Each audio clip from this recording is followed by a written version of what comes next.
Iniciaríamos la sesión. Debemos de tener en cuenta que la sesión que nos compete al día de hoy es lo que es el electrocardiograma. Y ustedes dirán, doctor, eso lo hemos visto en la sesión anterior, ¿por qué lo estamos repitiendo?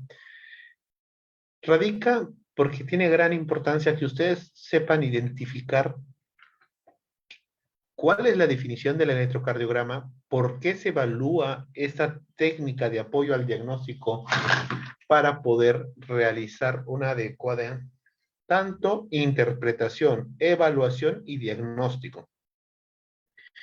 Sabemos que en nuestras sesiones anteriores de primeros auxilios y de reanimación cardiopulmonar hemos tenido que tener ciertas nociones de electrocardiograma, ya que cuando mencionamos si un ritmo es chocable o no chocable, debemos de saber qué ondas, qué complejos, qué intervalos, qué segmentos deben estar presentes o ausentes para poder determinar si es un trazado tipo asistolia, si es un trazado que tenga actividad eléctrica sin pulso o si es una taquicardia ventricular o una fibrilación ventricular.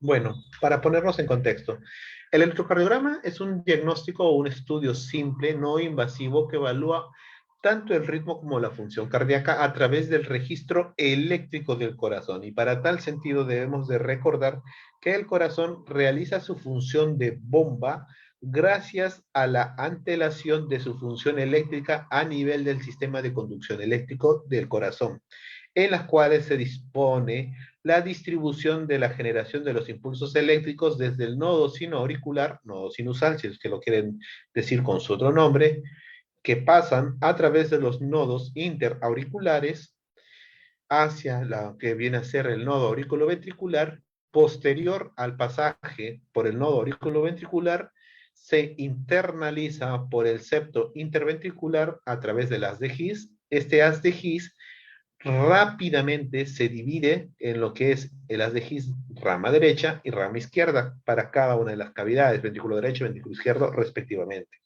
y que culmina en las fibras de Purkinje.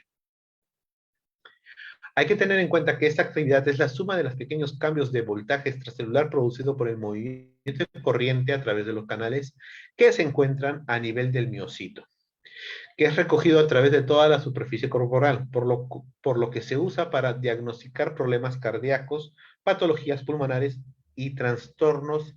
Aquí en sí no está de todo bien decir trastornos iónicos, porque no son únicamente trastornos iónicos, sino serían trastornos hidroelectrolíticos slash metabólicos, ya que pueden existir patologías que puedan involucrar el sistema metabólico que conllevan a trastornos tales de hiperpotasemia, hipopotasemia, hipernatremia, que pueden conllevar a una alteración en el sistema de conducción. Es la prueba más importante en la interpretación del ritmo cardíaco, así como también el fenómeno patológico. Hay que tener en cuenta que este tipo de apoyo al diagnóstico es un elemento muy rápido, empleado tanto en unidades como de emergencia o urgencia, y que también puede ser usado como un método de control en una unidad bueno, en un establecimiento de control tipo ambulatorio. Hay que tener en cuenta que esta técnica es fácilmente reproducible, no depende del operador, es económico, no tiene tantos efecto de gasto a comparación de una resonancia magnética, una tomografía, por citar ejemplos comparativos. Perdón. La importancia del electrocardiograma puede utilizarse para detectar anomalías tanto anatómicas como funcionales, tales como las arritmias cardíacas, los trastornos del sistema de conducción, síndromes preexcitatorios producidos por los cambios de concentración electrolíticos y los efectos diversos medicamentos. En estos podrían estar tales como los elementos pertenecientes a las digoxinas y a los antiarrítmicos. Hay que tener en cuenta también que es un proceso de diagnóstico y valoración de cuadros isquémicos o infartos de miocardio. También proporciona información acerca de la anatomía cardíaca, por ejemplo, en casos de insuficiencia cardíaca, cardiomegalias, o si estuviéramos hablando de cuadros de hipertrofias ventriculares derechas o izquierdas, por citar un ejemplo específico. Para poder captar las cargas eléctricas que van a permitir la graficación a través de los sensores que vayan a recibir la energía. Hay que tener en cuenta que se van a utilizar electrodos y sensores que permiten cuantificar el potencial eléctrico del corazón. Vamos a obtener derivaciones que van a ser 12 ventanas eléctricas o puntos de referencia de la actividad eléctrica del corazón. Para tal sentido, debemos tener en cuenta que se utilizan tanto como brazaletes o como tobilleras, como puntos de anclaje para la recepción de los diferenciales de potencial que se van a ver. En el brazo del lado izquierdo, universalmente se va a catalogar con una muñequera de color negro.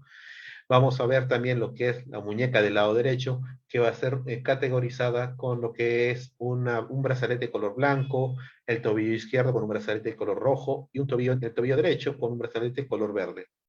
Esto nos va a permitir determinar las gráficas para los elementos o las derivadas bipolares o monopolares. D1, D2, D3, ABL, ABF. Con respecto a B1 hasta B6, estos son los precordiales, no intervienen este tipo de electrodos que se van a colocar. Con respecto a las derivaciones precordiales, debemos tener en cuenta que se van a situar propiamente en la parrilla costal.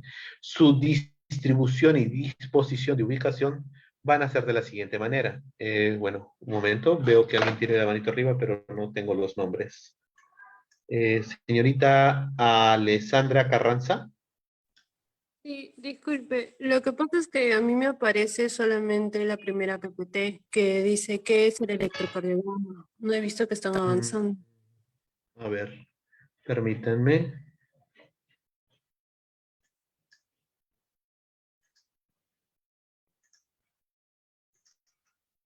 Ahora sí se logra observar. Sí, ahora sí, gracias. Correcto. Gracias a usted por la indicación.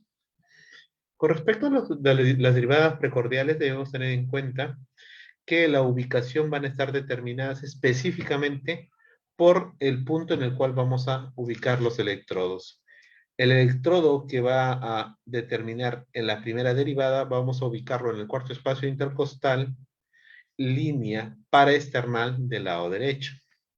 Con respecto al segundo receptor o electrodo perteneciente a la segunda derivada, vamos a obtenerlo en el cuarto espacio intercostal, línea paraesternal izquierda.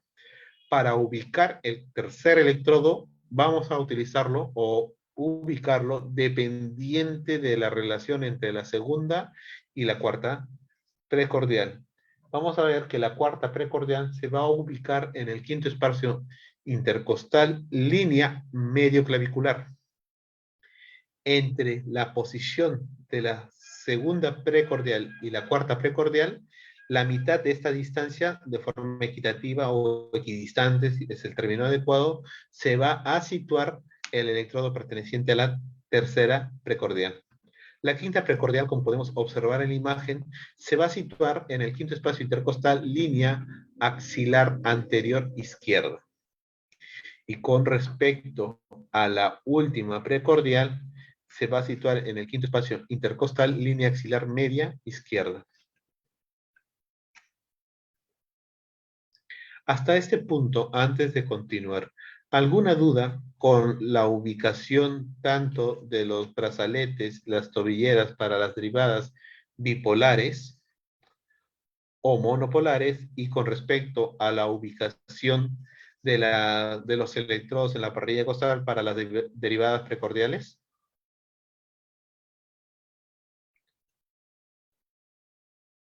Continuemos. Hay que tener en cuenta que la utilización o la evaluación en conjunto tanto de las derivadas bipolares D1, D2, D3 van a estar determinando la generación del triángulo de Einstein y que también permite identificar que la derivada 1 más la derivada 2 es igual a la derivada 3. Hay que saber que también existen las derivadas unipolares, que son las generaciones de lo que es el ABR, ABL y ABF. Si esto lo disponemos en un plano que tenga la ubicación de lo que son las derivadas bipolares y unipolares van a estar divididas exactamente entre una separación de 30 grados entre cada uno de ellas. Sabemos que la derivada 1 va a ser desarrollada en forma antihoraria para poder ubicar a las demás derivadas. Sabemos que D1 se ubicaría en 0 grados, el ABL en menos 30 grados. Con respecto a lo que es ABR, se ubicaría en una posición de menos 150 grados en dirección contraria a las agujas del reloj. Con respecto a la disposición de la tercera derivada de la ABF y la segunda derivada, estas se ubican en una disposición positiva a favor a favor de la disposición de los movimientos de la aguja del reloj, en las cuales la derivada 2 va a tener una cuantificación de más 60 grados, ABF de más 90, y la tercera derivada va a tener una disposición o distribución de más 120 grados. Debemos de tener en cuenta que la derivada número 1 va a originarse desde la fuente de energía del brazo del lado derecho en dirección al brazo del lado izquierdo. Con respecto a la derivada 2, la generación de la energía y la captación o recepción de energía va a ser desde el brazo del lado derecho con respecto a la pierna izquierda. Aquí vamos a tener en cuenta también que vamos a ver que la tercera derivada va a ser de la misma posición del brazo del lado izquierdo a la pierna izquierda. ABL va a ubicar lo que es el punto, el punto a tierra, que va a ubicarse únicamente en dirección a un solo eje. Con respecto a los vectores y la cuantificación y graficación con respecto a la deflexión de las ondas, vamos a observar que la representación gráfica del potencial eléctrico se genera el flujo de corriente y es resultante de la suma de todas las fuerzas eléctricas del corazón. A su vez, quiero que ustedes entiendan que si supongamos el celular es el receptor, cualquier fuerza que se aproxima hacia el receptor va a generar una deflexión positiva. Pero si la energía se aleja, la deflexión se hace negativa. Y si la energía es perpendicular, se puede captar de dos maneras. Uno que es una línea continua o que sea isodifásica, tanto una deflexión positiva como una deflexión negativa. Aquí está lo que se menciona, si el elemento eléctrico o el potencial eléctrico se aleja del electrodo, hace un proceso de, perdón, hace un proceso de deflexión negativa. En cambio, si el proceso eléctrico es perpendicular hacia la distribución donde se encuentra el electrodo, se va a graficar un proceso bifásico, en la cual tanto va a haber un proceso de deflexión positiva como deflexión negativa. Hay que tener en cuenta que el proceso de despolarización ventricular, que sería correspondiente al complejo QRS, que es el que va a representar la parte de la despolarización ventricular, va a iniciar en la sección interventricular. Como sabemos, van a haber electrodos que se encuentran muy próximos hacia la pared torácica, pero estos electrodos se van a generar una distribución de alejarse en contra del electrodo, lo cual va a generar una primera gráfica con una deflexión negativa, que sería la onda Q. Conforme va a ir progresando la conducción del potencial de acción, va a ir a favor hacia donde se encuentra el electrodo, lo cual va a generar la depresión positiva perteneciente a la onda R. Posteriormente, las potenciales eléctricos que van a llegar a la punta del ápex del corazón se van a distribuir en dirección nuevamente hacia las regiones de las válvulas auriculoventriculares o semilunares.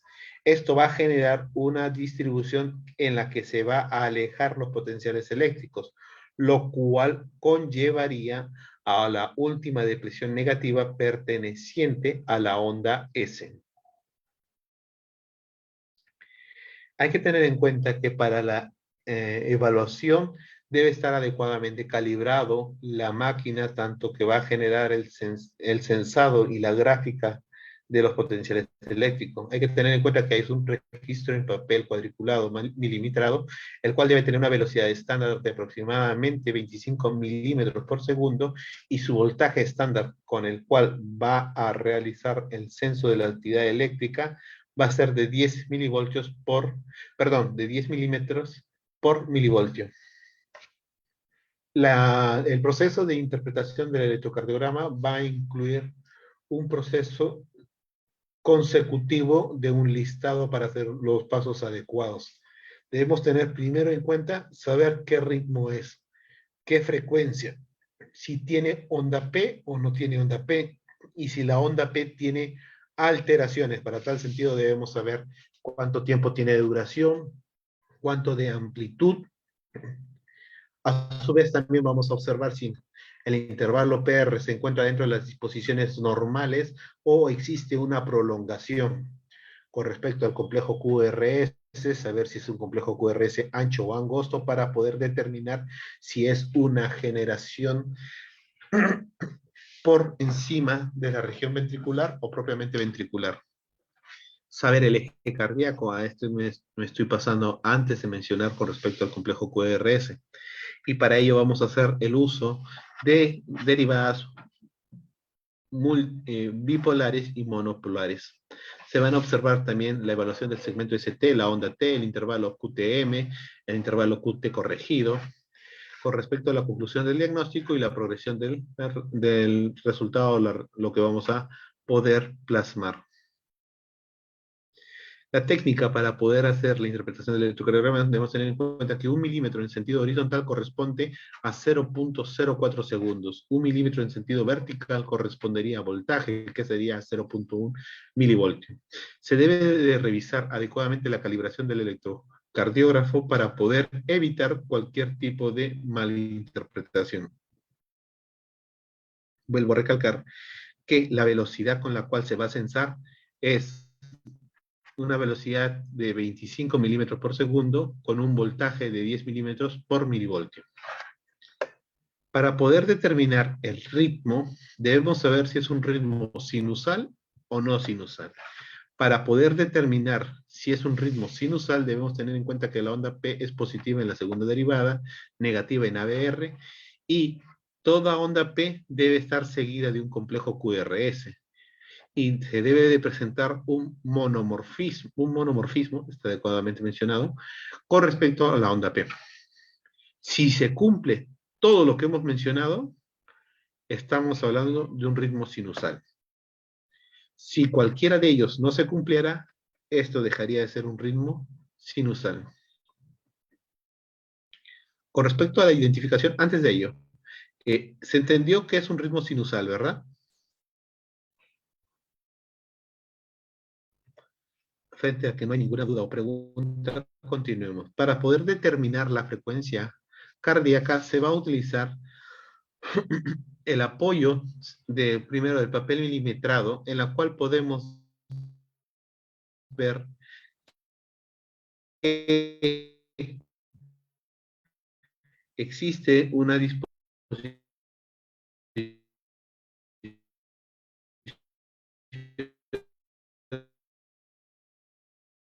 de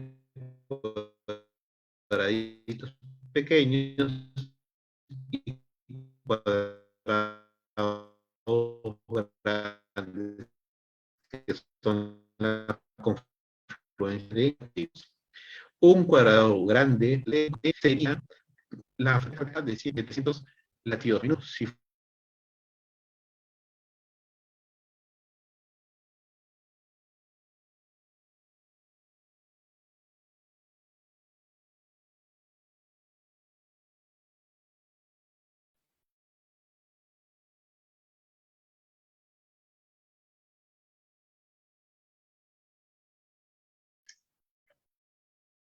¿se entendió la regla cómo se hace el desarrollo de la frecuencia cardíaca por el papel milimetrado? No, se escuchó entrecortado. Correcto. Pero sí, se escuchaba entrecortado. Buenas tardes, disculpe. Buenas tardes. Digamos que la onda R cae justo en ese trazado que pertenecería a uno de los cuadrados grandes.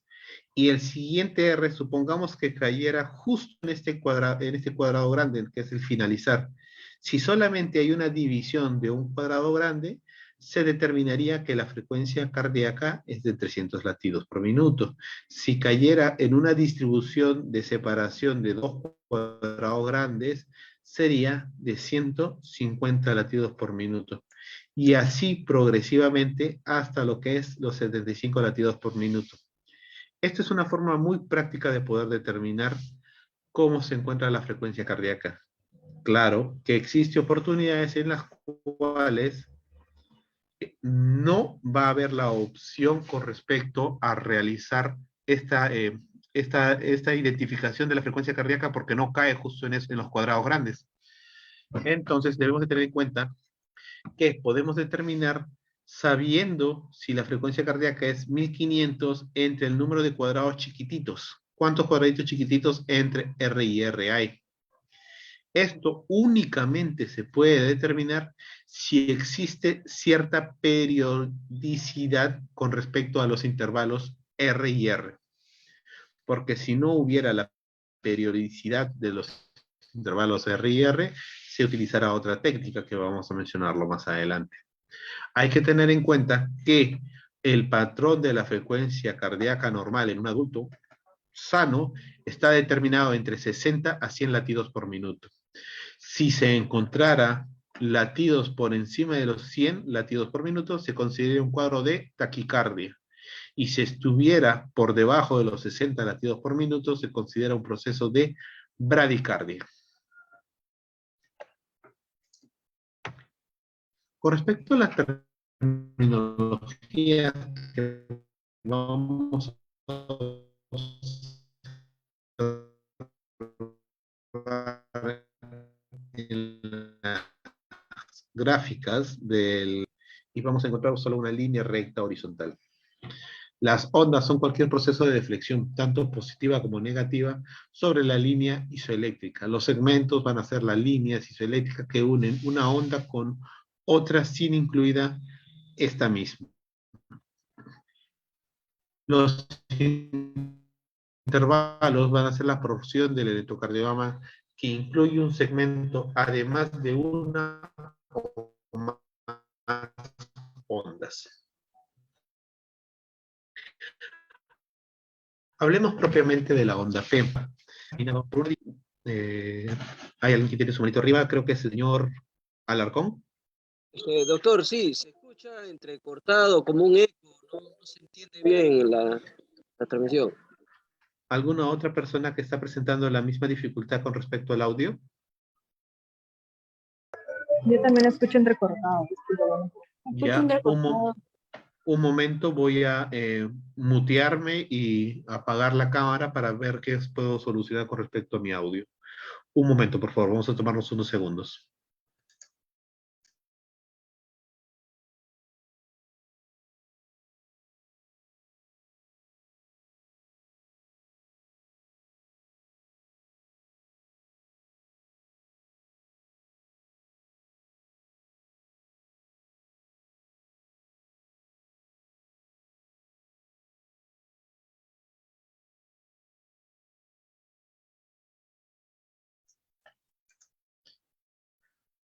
Ahora se me escucha adecuadamente. Hagamos esta prueba. ¿Se me escucha adecuadamente?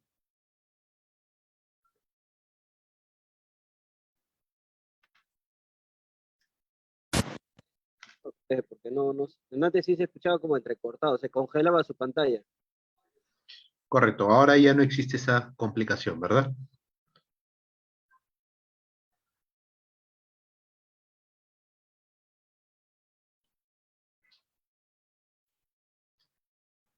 Correcto, entonces vamos a observar que la onda P va a ser el proceso que va a representar la despolarización auricular, que va a tener una disposición de menor de 2.5 milímetros por 2.5 milímetros. Si hubiera una disposición con una amplitud mayor, estaríamos hablando de cuadros de patologías a nivel de las aurículas, que puede ser propiamente de la aurícula derecha.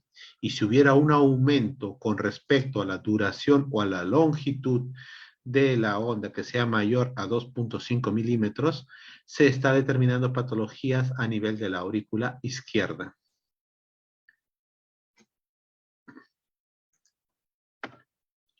Debemos tener en cuenta con respecto al intervalo PR que mide los tiempos de conducción de las aurículas. Y este es el proceso en el cual va a discurrir el potencial de acción desde la aurícula hasta el proceso de los ventrículos. Normalmente este va a tener un periodo de intervalo de 0.12 a 0.20 segundos.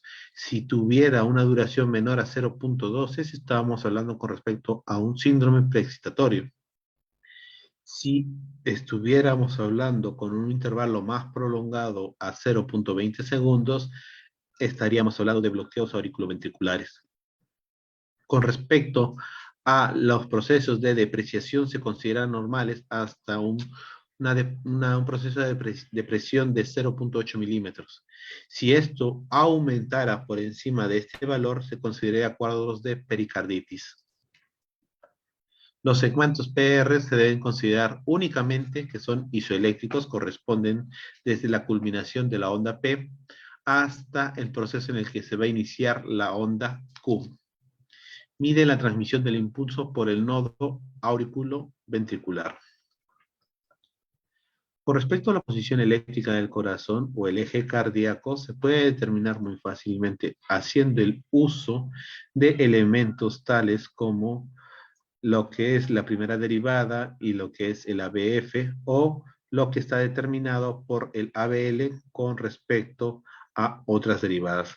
Vamos a hacer propiamente la identificación con respecto al eje normal del corazón, que está entre 0 y 90 grados. Las desviaciones sugieren distintas condiciones que pueden ser productos de bloqueos, infartos, enfermedades, tales como condiciones de hipertrofia. Hay que tener en cuenta que si hubiera una desviación en la cual pueden estar incluidas de menos 30 a menos 90 grados, se estaría hablando de una desviación del eje hacia el lado izquierdo. Con respecto a lo que es la desviación de más 180 hasta más 110, hablamos de una desviación del eje cardíaco hacia el lado derecho.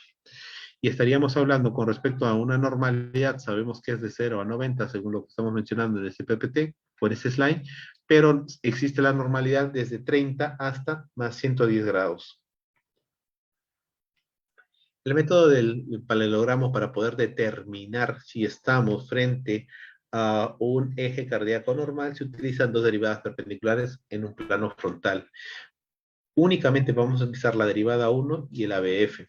Si sabemos que la derivada 1 y la ABF son positivas, se consideraría que el eje cardíaco se encuentra normal, dentro de los parámetros normales. Pero si encontramos que la derivada 1 es positiva y la derivada ABF es negativa, estaríamos frente al escenario de una desviación izquierda. En caso de que tuviéramos tanto la derivada 1 negativa como la ABF positiva, estaríamos hablando de un proceso de desviación derecha. En caso de que ambas derivadas fueran negativas, la desviación es extrema. Realicemos las sumas algebraicas de los vectores en cada una de estas derivaciones para poder determinar el método del paralelogramo. Y como hemos mencionado, aquí vamos a observar cuántos procesos de depresión positiva frente a la depresión negativa para tener un valor absoluto. Como se puede ver aquí en esta gráfica, tenemos la derivada 1 que tiene 1, 2, 3, 4, 5 cuadraditos en su depresión positiva y en su depresión negativa 1, en la cual teníamos un valor absoluto de más 4, que sería un positivo, para poder determinar que la derivada 1 está dentro de parámetros positivos. Con respecto a ABF podemos observar lo mismo, tiene 5 depresiones positivas y una depresión negativa, lo cual conllevaría a determinar que estamos en una disposición de positividad con respecto a la derivada ABF. Y si ambos cumplen el criterio de que sean positivos, están dentro del eje cardíaco normal.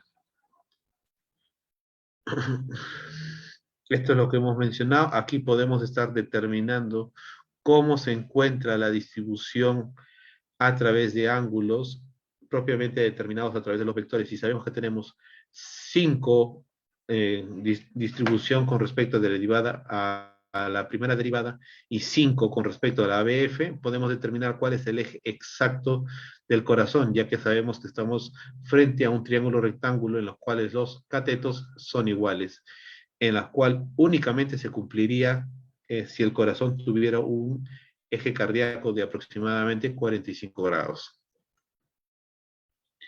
Bueno, esto es lo que hemos mencionado, se puede medir también a través de la graficación de los vectores para poder determinar el vector resultante, que sería el eje cardíaco. El método de la isodifásica, debemos tener en cuenta cuál es el método que vamos a utilizar. Vamos a ver que tenemos una disposición en la cual el corazón va a tener las derivadas unipolares, monopolares, que van a estar distribuidos en lo que viene a ser la disposición en grados. Veremos que la derivada 1 está distribuida en 0 grados, lo que es ABL en menos 30, derivada 2 en más 60, ABF en más 90, la derivada 3 en más 120, y la última, que sería la ABF, estaría propiamente negativa, en menos 150. En lo práctico y en lo personal, yo utilizo la primera regla, en la cual únicamente yo veo cómo se encuentra la derivada 1 y la derivada ABF. Si ambos son positivos, yo consideraría que el eje es normal. No es necesario determinar el eje cardíaco exacto, porque esto únicamente sería de practicidad o de uso clínico para los cardiólogos. Con respecto a lo que son el método de la isodifásica, debemos tener en cuenta que vamos a ver cuál onda es isodifásica. Tanto sus depresiones positivas y su depresión negativa son iguales o semejantes. Como podemos observar en la gráfica que nos está presentando, la única que cumple este criterio sería la segunda derivada, que es la onda con más isodifásica. Y sabemos que la perpendicular a la derivada 2 es la ABL, que se encuentra positiva, como podemos observar. Por lo tanto, el vector va hacia el polo positivo de ABL. El eje aproximadamente se encontraría en más 30, perdón, en menos 30, según la disposición de esta gráfica, donde se le atribuye grados por cada derivada, tanto bipolar como monopolar. ¿Alguna consulta o pregunta por la persona que tenga su micro abierto?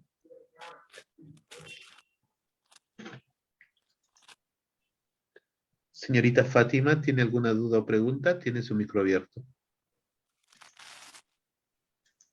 Disculpe, me equivoqué. No se preocupe. De todas maneras, consultaba para ver si había alguna consulta. Continuemos.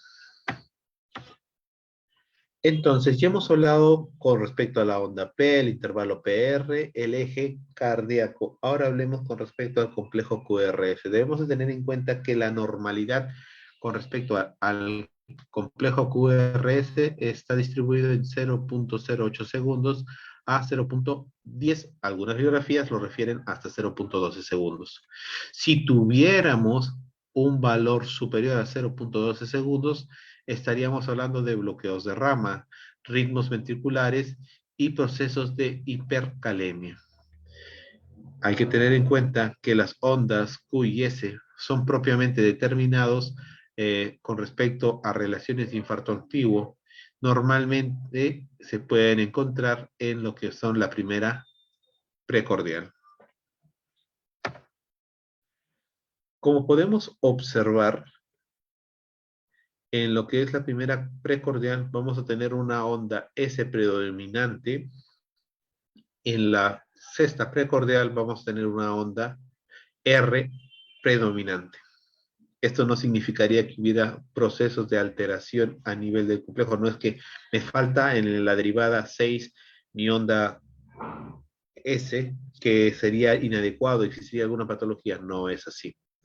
Pero si vamos a hablar de bloqueo de rama derecha, aquí, en lo personal, yo me acuerdo, como regla mnemotécnica, las orejas del conejo.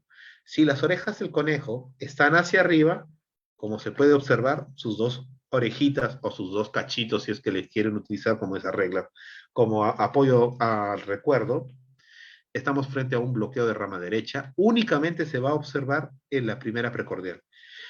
Y si estas orejitas de conejo se ven invertidas, o sea, hacia abajo, en lo que viene a ser la primera precordial, estaríamos hablando de un bloqueo de rama izquierda. Eso es lo que yo más fácilmente me acuerdo cuando quiero hacer una interpretación de electrocardiograma. Ahora, existen otras pautas que podemos tener en cuenta. Con respecto a los bloqueos de rama derecha, en la precordial sexta, vamos a encontrar que vamos a tener ondas Q y S pequeñas, pero con ondas R predominantes. Y con respecto a lo que es el bloqueo de rama izquierda, se van a observar claramente lo que vienen a ser las orejitas del conejo, pero en una posición hacia arriba. Aquí vamos a encontrar un proceso de negativización de la onda T frente a lo que se encontró en lo que son las secuenciales precordiales. Hablemos con respecto a la continuidad del electrocardiograma. Vamos a ver el segmento ST. Normalmente es un proceso isoeléctrico. No va a haber procesos en los cuales sea más arriba o más abajo 1 milímetro, porque estos son característicos en procesos tanto de isquemia como de necrosis o infarto. Si hay un proceso de supra o infradesnivel que vamos a observarlo, habla de un proceso de lesión. Y para tal sentido debemos determinar cuál es el punto J. El punto J es el punto de unión entre el complejo QRS y el segmento ST. Está elevado, puede estar sugiriendo un proceso de infarto reciente. Vamos a hablar con respecto a la onda T, que es el proceso de repolarización ventricular. Normalmente es a favor del complejo QRS positivo, va a verse cierta simetría, habla de procesos isquémicos, de procesos de sobrecarga, o también relacionados a cuadros de hiperpotasemia o hipercalemia. El intervalo QT, que está propiamente entre lo que viene a ser la gráfica, que involucra tanto la gráfica del complejo QRS y la onda T, debe de medir aproximadamente 0.32 a 0.42 segundos. Puede ser un aumento o una disminución en este intervalo según la frecuencia cardíaca. Se debería de corregir si hubiera unos latidos menores a 60 latidos por minuto a través de la fórmula de Bicep, que se puede observar arriba. El QT corregido es igual a la distancia del QT entre la relación entre intervalo R y R, sacándole la raíz cuadrada a este. Se observa si es prolongado o no es prolongado. Si es prolongado, estuviéramos frente a elementos de hipomagnesemia, hipocalemia o hipocalcemia. Efectos de drogas, específicamente fármacos, que vamos a mencionarlo también más adelante. Y si fuera un intervalo QT corto, estaríamos en cuadros de hipercalcemia, procesos que tengan uso de digoxina o elementos de patologías congénitas. La progresión de R y R debemos de observarlo que en la primera precordial, en las ondas QS, no se va a observar las ondas R propiamente. Con respecto a la segunda precordial, se observa una onda R preponderantemente mayor que lo que es la primera precordial. Y con respecto a la tercera precordial, se observaría que la onda R es mucho mayor. La transición entre R y R va a observarse alrededor de lo que viene a ser la precordial 3 y 4. Como podemos observar en esta gráfica, la onda R es de menor amplitud y cuando vamos a observar en la derivada 4 precordial, esta onda R toma mayor tamaño. Vamos a observar que las precordiales 5 y 6 van a determinar las R's' que son poderosas, que son fácilmente apreciables y que van a ir también disminuyendo con respecto a la amplexación como se vieron en las primeras, tanto en la tercera y la cuarta precordial. Ya hemos hablado con respecto a cuadros normales del electrocardiograma. Hablemos ahora con respecto a alteraciones de las interpretaciones de los electrocardiogramas. Hemos mencionado que va a existir una alteración a nivel de la onda P, la cual característicamente tiene una disposición de 2.5 milímetros por 2.5. Si hubiera un incremento en la longitud, perdón, de lo que viene a ser la onda P, estaríamos hablando de patologías de la aurícula izquierda. Si fuera del tamaño, de patologías de la aurícula derecha. Vamos a ver ondas P melladas o picudas. Como podemos observar, el crecimiento de la onda P va a determinar un aumento de la onda P, siendo superior a los 2.2 milímetros que habíamos mencionado. Si estuviéramos hablando propiamente de crecimiento auricular derecho, vamos a ver que el eje de la onda P va a ser desviado hacia la derecha por encima de los 60 grados. Va a haber un aumento del voltaje en la onda P que va a ser superior a los 2.5 milímetros. La onda P va a tener una morfología acuminada o puntiaguda, si es que lo quieren mencionar. La onda P de duración normal va a estar hasta aproximadamente 0.11 segundos. La onda P va a tener procesos difásicos más positivos que negativos en las derivaciones precordiales 1 y 2. Con respecto al crecimiento de la aurícula izquierda, vamos a encontrar que va a haber un aumento en la duración de la onda P, que también va a ser superior a los 2.5 milímetros. Debemos tener en cuenta que el crecimiento de la aurícula izquierda va a determinar que el eje de la onda P va a tener una desviación hacia la izquierda menor a 30 grados. La onda P va a tener una duración mayor a 0.11 segundos. La onda P va a tener un proceso difásico más negativo que positivo en la derivada 1 y 2 precordiales. Y la onda P va a tener una condición bimodal en precordiales 3 y 4. 3 y 6, perdón. Con respecto a lo que hemos mencionado, la onda P va a tener una P mellada, como si fueran dos montecitos, por decirlo así, con respecto a si hubiera una hipertrofia auricular izquierda, como pueden apreciarlo aquí. No sé si logran ver el cursor. Con respecto al crecimiento de la aurícula del lado derecho, debemos tener en cuenta que pueden ser debido a anomalías virales, tipo las anomalías de Einstein, anomalías crónicas pulmonares, tipo cor pulmonar crónico, o cor pulmonar en cuadros agudos. Vamos a observar también con respecto a crecimientos auriculares del lado izquierdo debido a procesos de estenosis mitral, insuficiencia mitral, cardiopatías hipertensivas avanzadas, valvulopatías aórticas avanzadas y cardiomiopatías hipertróficas. Como podemos ver en las gráficas inferiores, vamos a encontrar ondas P normales en la disposición de 2.2 milímetros por 2.2 milímetros. Si estamos hablando con respecto al crecimiento de las aurículas derechas, la amplitud va a aumentar por encima de los 2.2 milímetros, 2.5 milímetros. Y si estamos hablando con respecto al crecimiento auricular izquierdo, lo que vamos a encontrar es una duración mayor a 0.11 segundos. Los conceptos con respecto a crecimientos debemos tener en cuenta que se tienden de manera indistinta. Van a ser procesos tanto de hipertrofia como de dilatación. Por lo general, el crecimiento auricular es debido a un proceso de dilatación. A nivel ventricular, la dilatación obedece a sobrecargas diastólicas o de volumen, y la hipertrofia o sobrecarga sistólica o de presión. Entonces, y hemos hablado con respecto al crecimiento auricular, tanto del lado derecho como del lado izquierdo. Pasemos al crecimiento de las otras cavidades, que vendría a ser tanto el ventrículo derecho como el ventrículo izquierdo.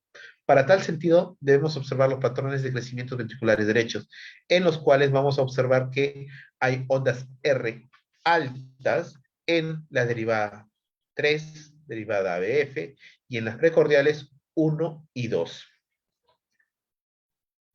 A su vez, también vamos a encontrar que las ondas S van a ser con mayor depresión negativa en la primera derivada, y que con respecto a las ondas Q vamos a ver que existen procesos de dextrocardia si hubieran procesos en los cuales encontramos ondas Q predominantes, grandes, que no necesariamente conllevarían a un diagnóstico o una certeza de necrosis a nivel del miocardio. ¿Alguna de las personas presentes está familiarizada con el término de dextrorotación? ¿O entiende a qué hace? ¿O hay dudas sobre este término para, si no, despejar la duda? Hay dudas. ¿Podría explicar, por Si hay favor? dudas, profesor, ¿podría explicarlo? Hay que tener en cuenta que el corazón anatómicamente se encuentra en una posición central, pero lateralizado hacia el lado izquierdo. Si hubiera una dextrorotación, lo que significa es que el corazón no tendría el ápex hacia el lado izquierdo, sino hacia el lado derecho. Seguiría central con cierta lateralización del ápex hacia el lado derecho. Esto es lo que indicaría un proceso de dextrorotación. ¿Quedó claro? ¿O alguna duda o pregunta?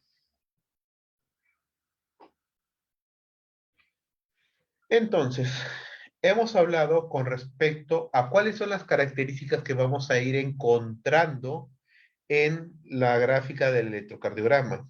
Ahora, me gustaría que alguno de los participantes, algunos de los 29 participantes que estamos en la reunión, pudiese tomar la palabra y ubicar esas características que hemos mencionado en este electrocardiograma y si está cumpliendo lo que es parámetros de una hipertrofia ventricular del lado derecho. ¿Alguien que quiera participar? ¿O es que no queda claro? Volvamos, si no, a recapitular cuáles son las características de la hipertrofia, bueno, del crecimiento ventricular derecho para poder hacer la interpretación de este electrocardiograma. Tengan en cuenta que este taller es un taller tanto teórico como práctico para que ustedes puedan sacar y pulir ciertas habilidades para la interpretación del electrocardiograma.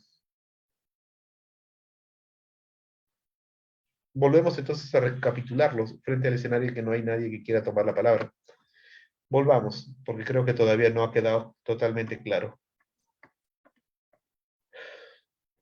Con respecto al crecimiento, debemos tener en cuenta primero, porque se mueve, ahora sí, que hemos dicho que las ondas R van a ser más altas, con mayor depresión. ¿En qué es lo que dice el PPT?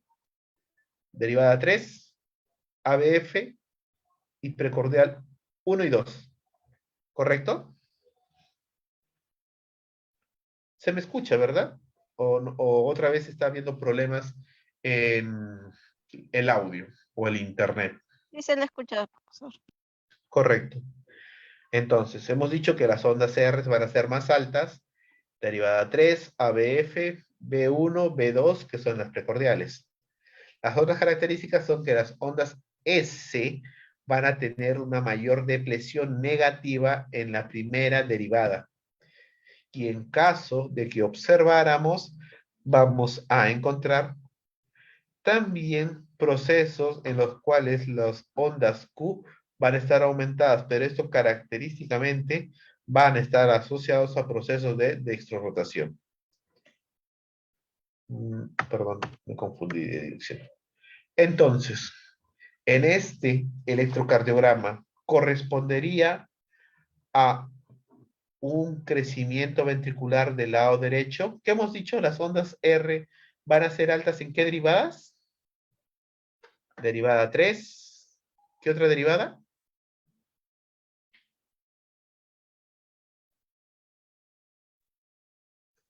ABF y precordial 1 y 2. ¿Correcto? ¿Qué habíamos dicho con respecto a las ondas S? ¿En qué derivadas serían mayores o habría mayor predisposición de estas? ¿Se acuerdan? ¿En la derivada 1, la derivada 2, la derivada 3? ¿Cuál es? Derivado 1. Derivada 1. ¿Se cumple? ¿Se dan cuenta que sí? Son mayor predisposición con respecto a la depresión negativa, ¿verdad? Entonces, si ustedes tuvieran este electrocardiograma, conllevarían a la inferencia de que estuvieran en un cuadro de un crecimiento ventricular del lado derecho. Hablemos ahora con respecto al crecimiento del ventrículo del lado izquierdo. Los parámetros que vamos a determinar para ello es que las ondas S, aquí las mencionan que son más profundas, pero hablemos con respecto a depresión. La onda S va a tener mayor depresión en la primera precordial y la segunda precordial. Las ondas R van a ser más altas o van a tener una depresión positiva en derivada 1, ABL, quinta y sexta precordial. A su vez, vamos a observar que hubieran procesos en los cuales las ondas Q y las S, tanto en la derivada 1 y en la derivada 3 bipolar, van a ser pato neumónico de condiciones de levo-rotación. Y esto va a ser propiamente también con una desviación del eje. Continuemos. Hablemos con... ¿No se pegó el electrocardiograma? No, sí está. Con respecto a las causas propiamente del crecimiento de la región ventricular izquierda, debemos tener en cuenta que son los factores que pueden hacer que el corazón trabaje más, incluyendo esto con hacer cuadros de hipertensión, estenosis de la válvula aórtica y cuadros de entrenamiento atlético. Las anomalías a nivel de la estructura de las células musculares cardíacas dan lugar a un aumento del grosor de la pared del corazón, incluyendo procesos de miocardiopatía hipertrófica y amiloidosis. Los cuadros de hipertrofia a nivel del miocardio es una condición genética que ocurre cuando el músculo cardíaco se engrosa de manera anormal. Aún así, tiene presiones arteriales normales, lo que dificulta al corazón el bombeo sanguíneo. Vamos a ver también que los procesos de amiloidosis son un proceso de afectación que causa depósitos anormales de proteínas alrededor de los órganos, incluidos el corazón. Entonces, ¿qué habíamos mencionado con respecto al crecimiento ventricular del lado izquierdo? ¿Qué derivadas íbamos a observar? Si no intervienen, chicos, no vamos a seguir avanzando porque no existe forma de que yo sepa que están atendiendo o que me están comprendiendo lo que estoy mencionando. Si es que no se está entendiendo o se me está volviendo a cortar el audio, podemos volver a recapitular como lo hicimos hace un instante con lo que es el crecimiento ventricular del lado derecho. Buenas noches, doctor. Las ondas S. ¿Qué sucede con las ondas S?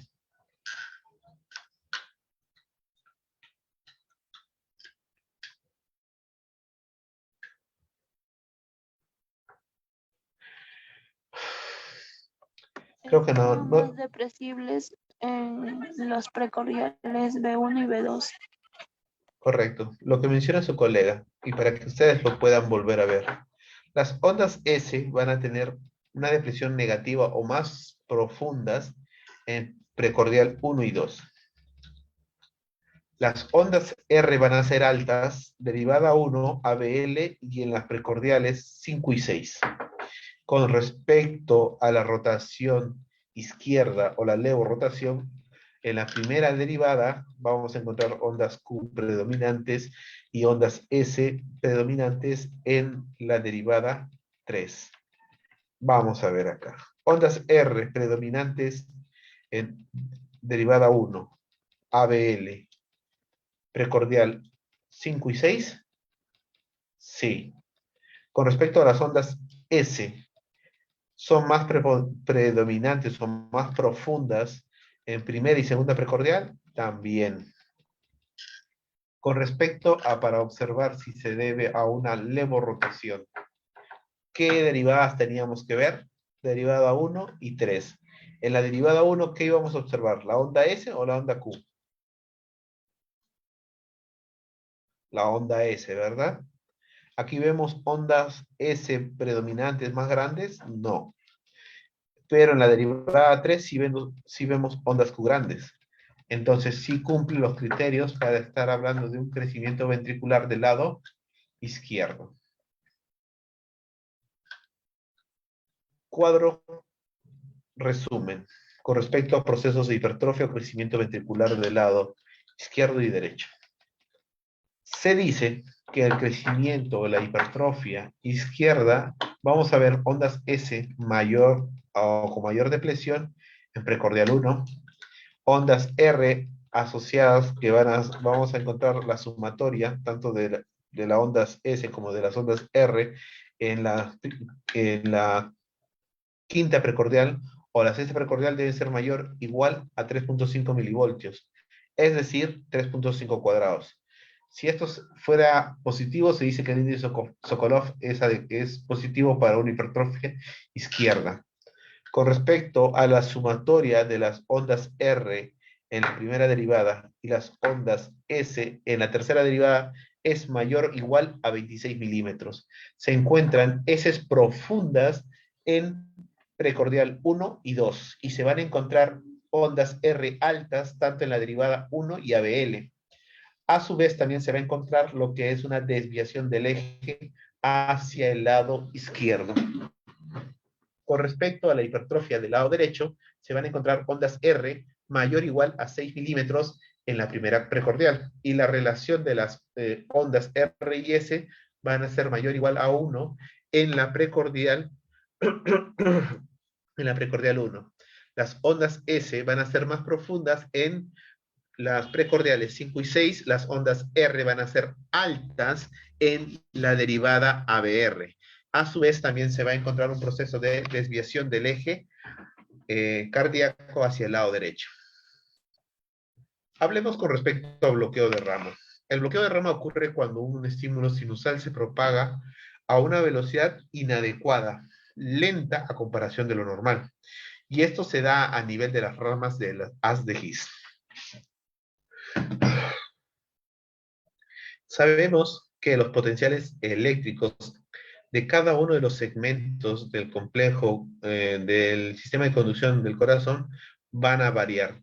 Como podemos observar, tenemos únicamente lo que son la fase 0, 3 y 4 con respecto al nodo sinoauricular, lo que viene a ser la región del atrium y ventricular, van a tener en sí una fase 0, 1, de meseta y la 4. En cambio, en el sistema de Purkinje vamos a tener una onda de despolarización en donde vamos a tener fase 0, 1, 2, 3 y 4, que hemos sido la que hemos estudiado en nuestras clases de fisiología, lo cual va a determinar la actividad con respecto al electrocardiograma onda P, complejo QRS, intervalo ST y onda T. Los bloqueos de ramas, tanto del lado derecho e izquierdo, lo vamos a identificar a continuación. Con respecto a la región del lado derecho, vamos a encontrar un ensanchamiento del complejo QRS. El complejo QRS van a estar obteniéndose ondas característicamente resaltantes con respecto a la onda S y R' en la primera precordial y la segunda precordial. La onda T va a estar invertida y va a haber asimetría con respecto a la primera precordial. Las ondas S van a ser profundas y empastadas con respecto a la quinta y la sexta precordial. Y también vamos a observar que van a haber ondas R tardías con respecto a la derivada ABR. Vamos a encontrar que el complejo, o bueno, claro, que el complejo QRS que va a determinar el eje cardíaco va a estar desviado hacia la derecha con una angulación o un eje cardíaco mayor a 90 grados. Aquí tenemos lo que se ha mencionado. ¿Existe alguna duda con respecto a lo que hemos dicho de la onda R y S predominantes como se puede observar en la precordial número 1, número 2, a su vez también una inversión de la onda T con aplastamiento, claro, ¿está bien? ¿Alguna otra duda o consulta? No, ¿no? Continuemos. Entonces debemos saber cómo se existe la... Doctor, ¿me logra escuchar? ¿Se escucha claramente? Sí, mi duda era acerca del bloqueo de la rama derecha, por ejemplo, solamente se va a bloquear desde del nodo auriculoventricular hacia toda la parte derecha del ventrículo derecho, ¿o a qué se refiere? Claro, como ustedes pueden observar en esta imagen, va a llegar el impulso eléctrico a lo que es el nodo aurículo-ventricular. Del nodo aurículo-ventricular inmediatamente se va a internalizar por el septo interventricular para convertirse en el haz de His. El haz de His inmediatamente se origina, se divide en dos ramas, la rama derecha y la rama izquierda. Un bloqueo significa que no va a haber entrada de este potencial eléctrico por este sistema de conducción y que la única vía va a ser la rama izquierda. Entonces, para poder realizar su actividad eléctrica va a deberse a la propagación de la actividad eléctrica por propiamente los miocitos del miocardio. ¿Alguna otra consulta o pregunta?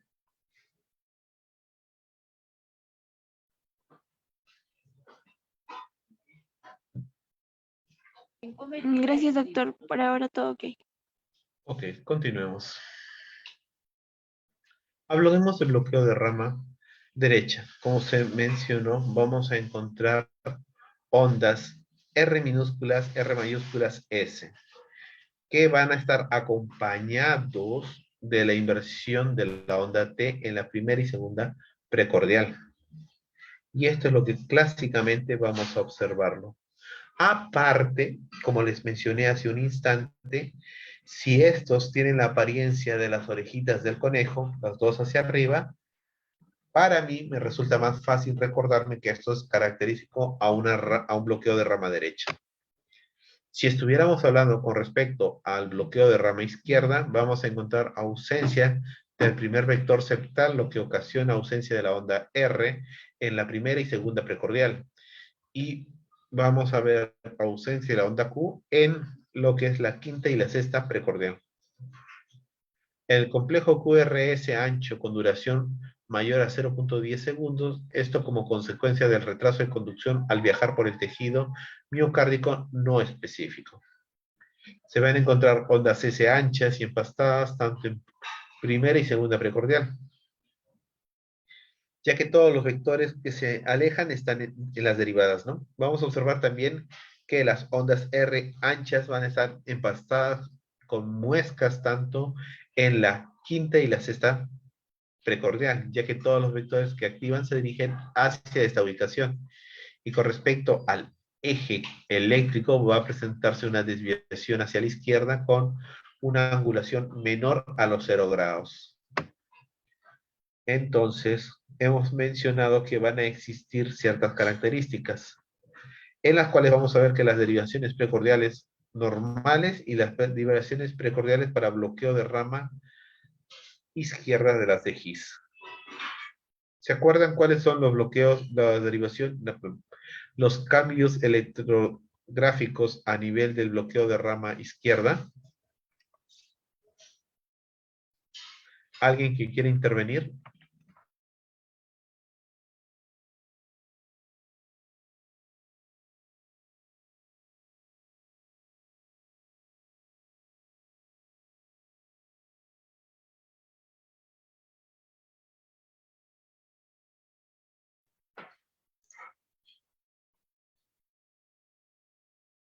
Vamos a observar lo que es la ausencia del vector septal. Vamos a observar también lo que es que ocasiona la ausencia de la onda R en la primera precordial, la segunda precordial, ausencia de la onda Q en la quinta y sexta precordial.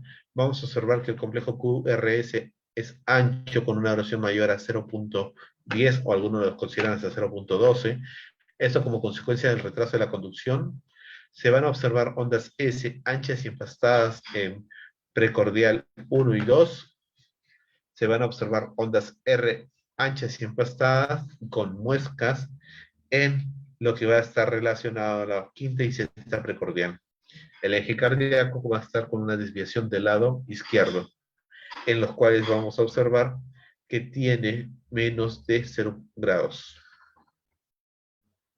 Entonces aquí clásicamente vamos a ver las ondas S profundas y empastadas, como se mencionaron. Se va a encontrar también muestras con respecto a estas mismas. Criterios electrográficos con respecto a lo que es bloqueo de rama derecha y rama izquierda. Vamos a tener en cuenta que el complejo ancho mayor a 0.12 es característico de un bloqueo de rama derecha. Con respecto a lo que es el complejo de lo que es el bloqueo de rama del lado izquierdo, únicamente vamos a ver que se encuentran ondas R con una asociación de complejo QRS ancho mayor a 0.12. En cambio, lo que es el bloqueo de rama del lado derecho, aparte de obtener un complejo ancho, vamos a observar lo que son las ondas QRS, aunque teniendo mayor preponderancia de la depresión positiva de la onda R. A su vez, vamos a ver que en la primera precordial el patrón complejo QRS va a estar determinado por la muesca de los dos R pequeña, S, R', que son las orejitas del conejo. Y lo que vamos a observar también en lo que es el bloqueo de rama izquierda, que en la primera precordial únicamente se van a observar son las ondas R y S. Va a haber cierta ausencia de la onda Q, y también se pueden encontrar R y S profundas y anchas. Con respecto al bloqueo de rama del lado derecho, en lo que es la primera derivada y la precordial número 6, las ondas S son grandes y anchas, específicamente el bloqueo de rama derecha, y con respecto al bloqueo de rama izquierda se van a encontrar que en la primera derivada y la precordial 6 van a encontrarse R grandes y anchas. Causas con respecto al bloqueo de rama izquierda. En el 90% de los casos suelen encontrarse una cardiopatía de base. Es más usual en personas ancianas con alteraciones cardíacas. Las etiologías más habituales son cardiopatías hipertensivas y miocardiopatías. Hay que tener en cuenta que pueden ser de caso de aparición aguda debido a efectos de infarto agudo o a nivel del miocardio anteroseptal, insuficiencia cardíaca congestiva aguda, pericarditis o miocarditis, traumatismos cardíacos agudos y procesos en los cuales puedan verse debido a marcapasos. Con respecto al bloqueo de rama del lado derecho, debemos de tener en cuenta que es más frecuente en una población sana, más del 50% de los casos. El bloqueo de rama derecha se asocia a infartos agudos de miocardio que están relacionados al 3 hasta el 7%. Las causas van a ser debidas a que el corazón sin evidencia de cardiopatía estructural, enfermedades obstructivas crónicas o cor pulmonar crónico, enfermedades degenerativas del sistema de conducción. Si el bloqueo de rama derecha es nuevo o de aparición aguda, va a ser procesos de infartos de agudo miocardio anteroseptal, tromboembolismo pulmonar agudo, insuficiencia cardíaca congestiva aguda y procesos de pericarditis o miocarditis aguda. Con respecto a hemibloqueos, vamos a hablar que la anatomía de la rama izquierda de las DGI se subdivide a un fascículo anterior y un fascículo posterior. Las condiciones normales de activación del ventrículo izquierdo se realizan de forma simultánea a partir de ambos fascículos. Hablemos con respecto al hemibloqueo del fascículo anterior. Los hallazgos electrocardiográficos van a ser onda R predominante en la primera derivada y ABL, pudiendo existir una pequeña onda Q inicialmente. Las ondas R en la segunda, tercera y ABF derivada, seguidas de ondas S profundas. El eje del complejo QRS se va a ver desplazado hacia la izquierda entre un eje de menos 30 a menos 90 grados. Se va a encontrar un complejo QRS normal. Aquí tenemos lo que son las características del hemibloqueo del lado o del fascículo anterior, donde debe de notarse que la desviación del eje va a ser hacia el lado izquierdo, estando en menos 60 grados. Las ondas S es más profundas en la tercera derivada que en la segunda derivada, y a su vez se observa que la derivada 2, 3 y ABF son predominantemente negativas, y derivada 1 con ABL son positivas. Tenemos lo que se mencionó con respecto a la negatividad de las ondas en el complejo QRS, la onda S, perdón, y como podemos observar va a ser predominantemente característico de un bloqueo del fascículo anterior de la rama. Con respecto al hemibloqueo del fascículo posterior, vamos a ver un bloqueo del fascículo de la rama izquierda son muy pocos frecuentes. Esto se suma la dificultad de su diagnóstico. Al bloquearse el fascículo posterior, la activación inicial del ventrículo dependerá únicamente del fascículo anterior. Vamos a observar en este hemibloqueo posterior que el eje va a tener una desviación o un eje hacia lo que es el más 120 grados, derivada 2, 3 y ABF son presuntamente positivos, D1 y ABL son negativos, y se observa que tiene mayor preponderancia o mayor depresión la onda S en la primera derivada y con respecto a la onda Q en la tercera derivada. Las ondas R en la tercera derivada es mayor que en la onda que la derivada 2. ¿Alguna persona que tenga alguna duda o pregunta con respecto a ello?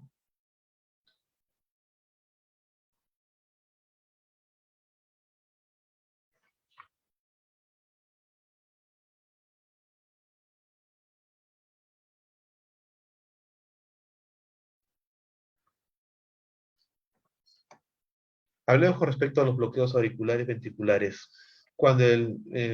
Debemos tener en cuenta que cuando el frente de la onda de despolarización se retrasa o se bloquea en el nodo auriculoventricular o el haz de His, se habla de un proceso de bloqueo auriculoventricular.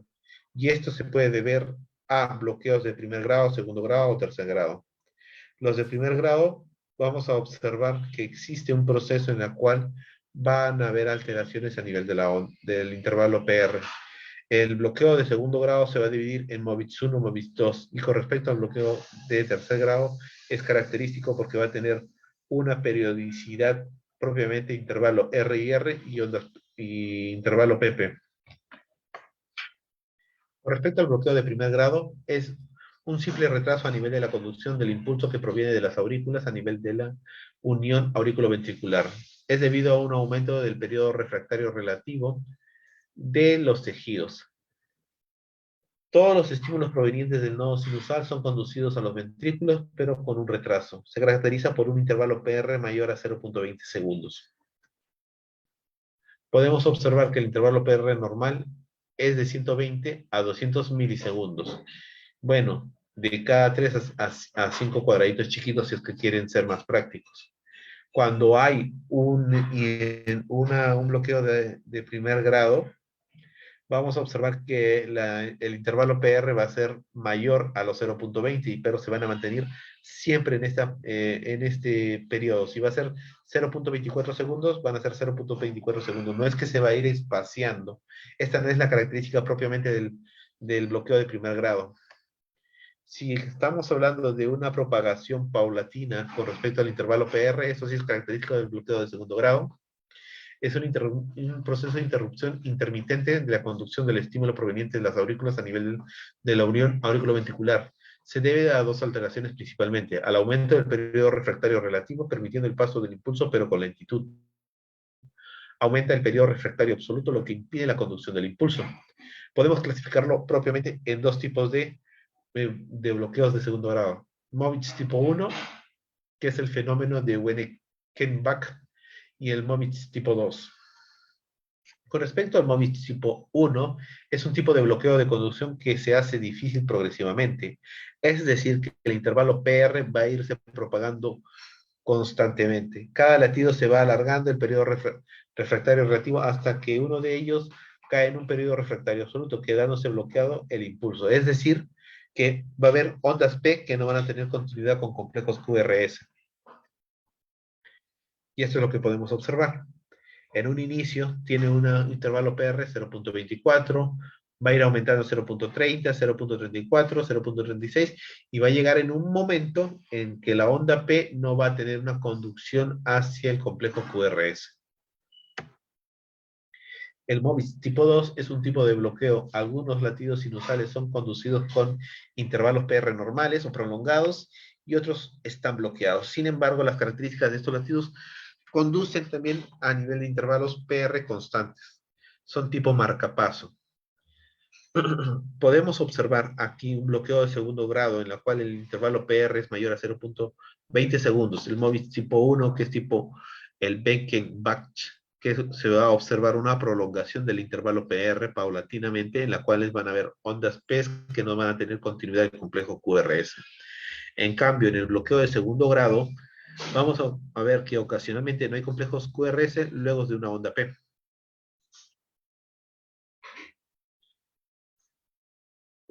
Vamos a observar en estos momentos lo que es un bloqueo aurículo ventricular de segundo grado tipo MOVIS 2.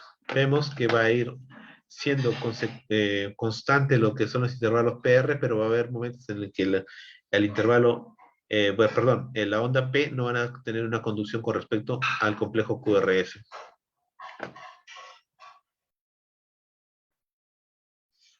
Aquí tenemos una gráfica que me gustaría de repente que alguien pudiese observarlo y pueda identificar si existe algún aumento en el intervalo PR, de cuánto es su duración, qué características cumple, si estamos hablando de qué bloqueo. ¿Alguna persona que quiera intervenir?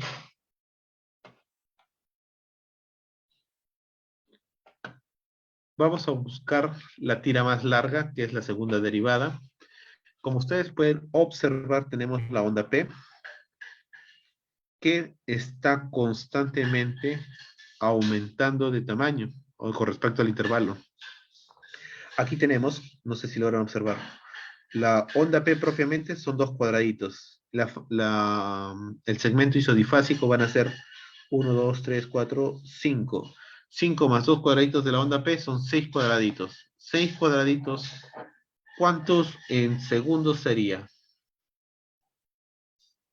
Sería 0.24 segundos, ¿verdad? Estaríamos hablando que estamos frente a un bloqueo de lo que es del intervalo, un bloqueo de lo que se debe atribuir a un incremento del intervalo PR.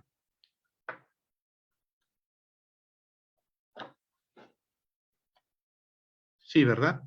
Y aquí podemos observar que la onda P con su intervalo PR va a ir aumentando progresivamente, en las cuales vamos a ver que no hay un complejo QRS.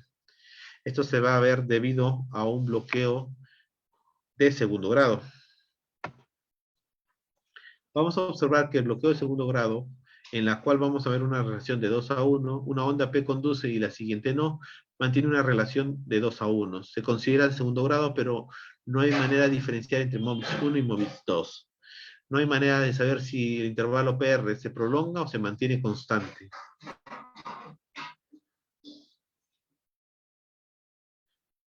Aquí también tenemos otra gráfica en la cual vamos a ver que las ondas P se mantienen constantes con respecto a su complejo QRS, pero también hay ondas P que no están transmitiendo. Entonces esto sería un bloqueo de segundo grado, relación 2-1.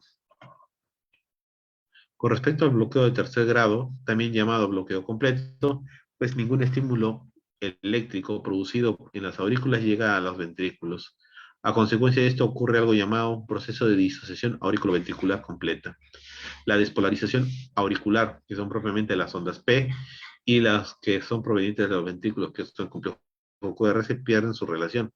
Al no recibir un estímulo de los ventrículos por parte del nodo sinusal, toman por sí mismo el control, ya sea el nodo auriculoventricular o las fibras ventriculares, los cuales van a generar un ritmo idioventricular. Y con respecto al nodo auriculoventricular, generaría un ritmo nodal. Entonces, como se mencionó, existe un proceso de periodicidad entre intervalo R y R. Miren cuántos cuadraditos: 3, 5, 6, 7, 8, 9, 10.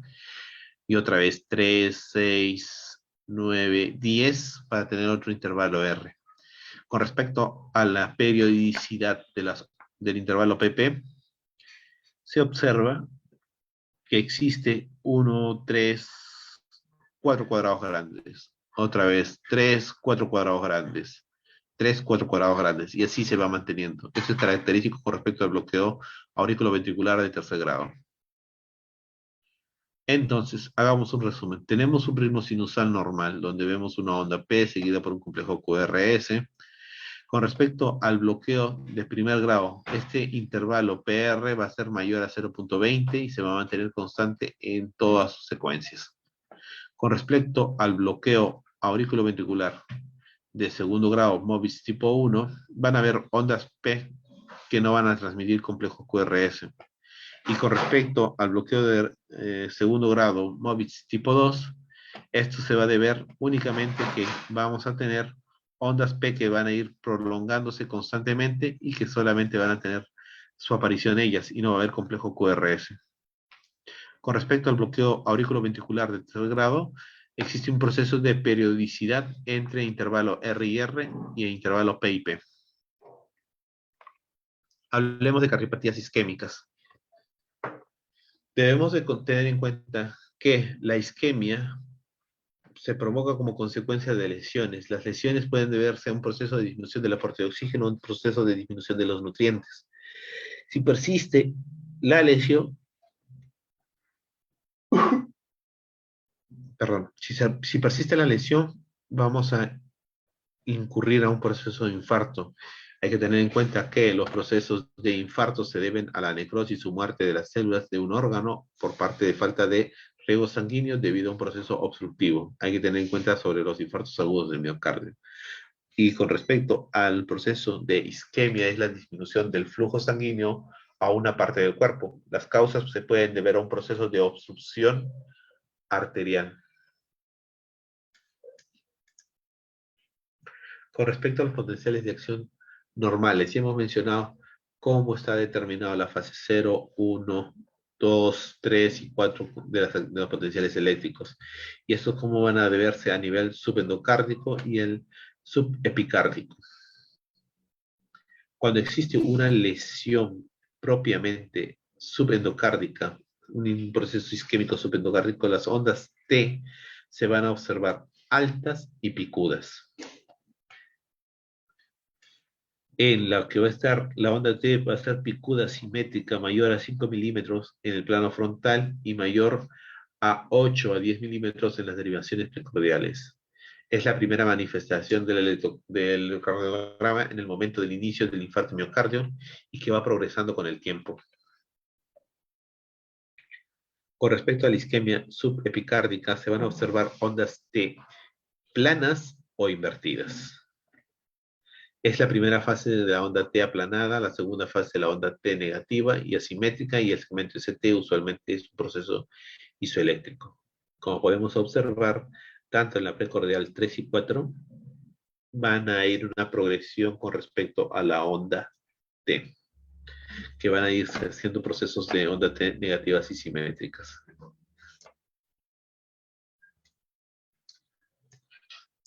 Hay que tener en cuenta que mide más de 5 milímetros, más de un cuadradito grande.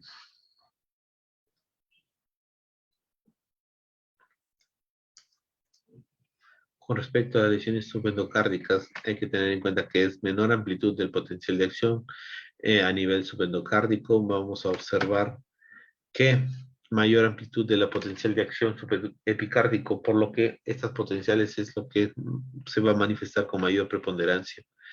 Nunca va a haber nuevas depresión del segmento ST horizontal, un descenso de mayor o igual a 0.5 milímetros en dos derivadas contiguas.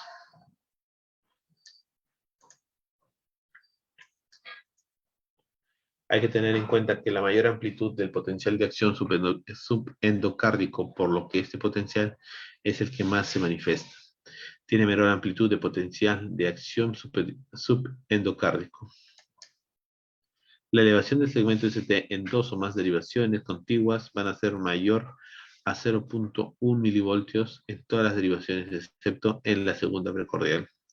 La segunda precordial y tercera precordial se van a encontrar mayor a 0.2 milivoltios, lo que sería equivalente a 2 milímetros en hombres mayores a 40 años. Y en aquellos que son hombres menores de 40 años se observaría que es de 0.25 milivoltios, y si estamos hablando de mujeres tendría que ser mayor a 0.15. Con respecto a los procesos de gráfica, vamos a observar que el proceso de isquemia subendocárdico, las ondas T van a ser altas y picudas. Los procesos de isquemia subepicárdica van a ser ondas T invertidas y asimétricas. Lesiones subendocárdicas, vamos a encontrar procesos de depresión del segmento ST. Y las lesiones subepicárdicas van a deberse a elevación del segmento ST. Como estuvimos mencionando con respecto a lo que representa la onda Q, que es patoneumónicamente considerada un proceso de necrosis, los criterios en los que la onda P es patológica, vamos a obtener un voltaje mayor al 25% del voltaje de la onda R, duración de la onda Q es igual o mayor a 0.04, muescas y empastamientos en la rama descendente o rama de la onda Q. Hablemos con respecto a la angina. Debemos saber que existe un dolor torácico que va a estar categorizado por un síndrome coronario crónico, angina estable, únicamente presente en actividades extenuantes o de alto impacto. Y los típicos vamos a observar síndrome coronario agudo, en los cuales van a ser un síndrome coronario sin elevación ST o otro que puede ser considerado con elevación de ST. Con respecto a lo que son los síndromes coronarios agudos sin elevación del segmento ST, vamos a ver los que son anginas inestables, infarto agudo de miocardio con elevación del ST. Vamos a observar también aquellos que sean infartos agudos de miocardio con elevación del ST. Vamos a ver también lo que son las anginas estables. Va a ser mayor del 75% de personas que van a presentar este tipo de patologías. Va a ser asintomático en reposo, determinados en ejercicio, causado un dolor precordial de tipo anginoso. Se resuelve o disminuye en procesos de reposo, cede específicamente. En el electrocardiograma en reposo es normal, pero cuando se le hace las pruebas de esfuerzo, como correr, saltar, se observan cambios en el electrocardiograma. Durante el dolor depresivo se observa una depresión a nivel del segmento ST. Entonces aquí observamos lo que son las anginas estables y aquí vemos lo que es la depresión del segmento ST durante un proceso de ejercicio. Con respecto a la angina inestable, debemos tener en cuenta que aunque estuviera en reposo, no mitiga ni disminuye el dolor. Tiene un efecto de reciente comienzo, tiene una angina increciente, va aumentando, no cede ni tampoco se mantiene constante.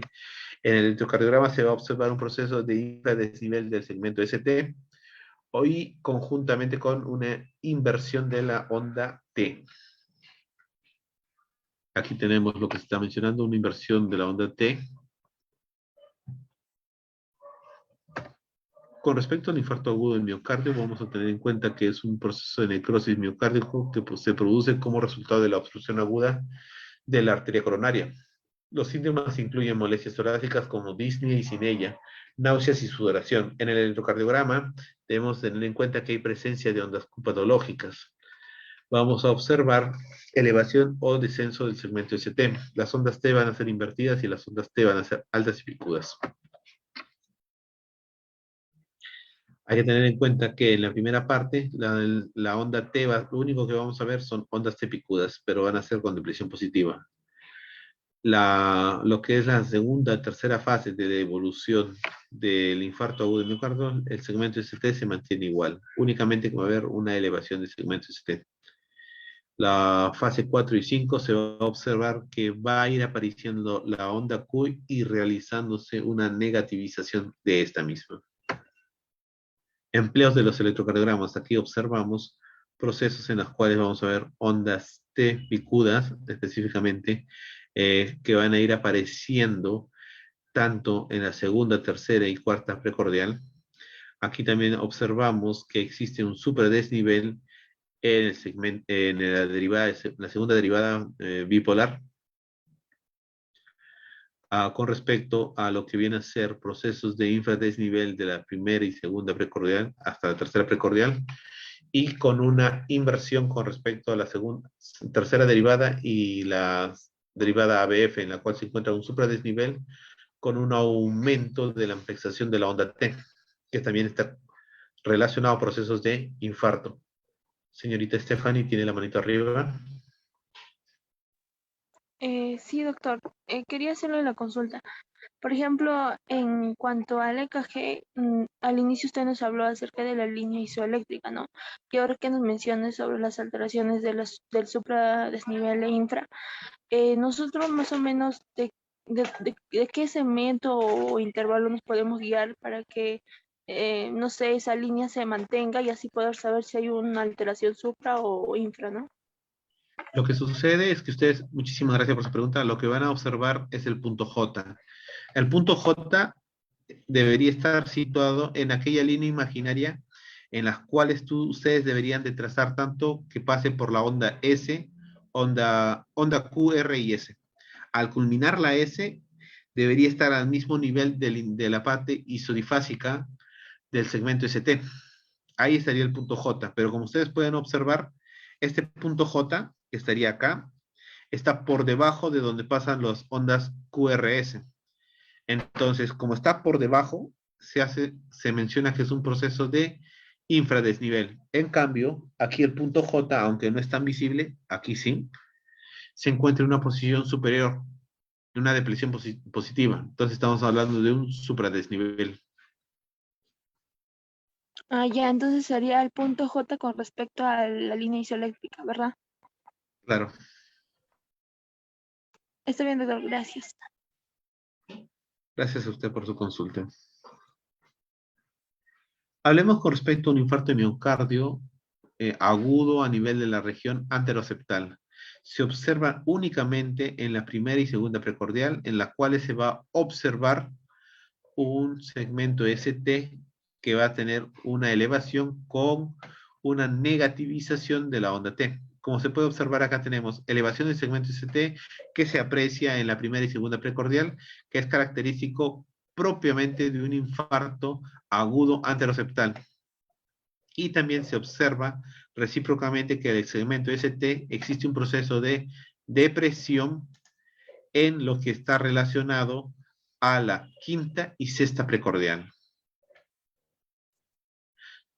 Con respecto a procesos de infarto miocardio transmural anterolateral, vamos a hacer la vista o la evaluación en la primera derivada, en la derivada ABL y en la precordiales 5 y 6. Se observa una elevación del segmento ST predominantemente en estas derivadas que hemos mencionado con un proceso de infarto agudo en la región anterolateral.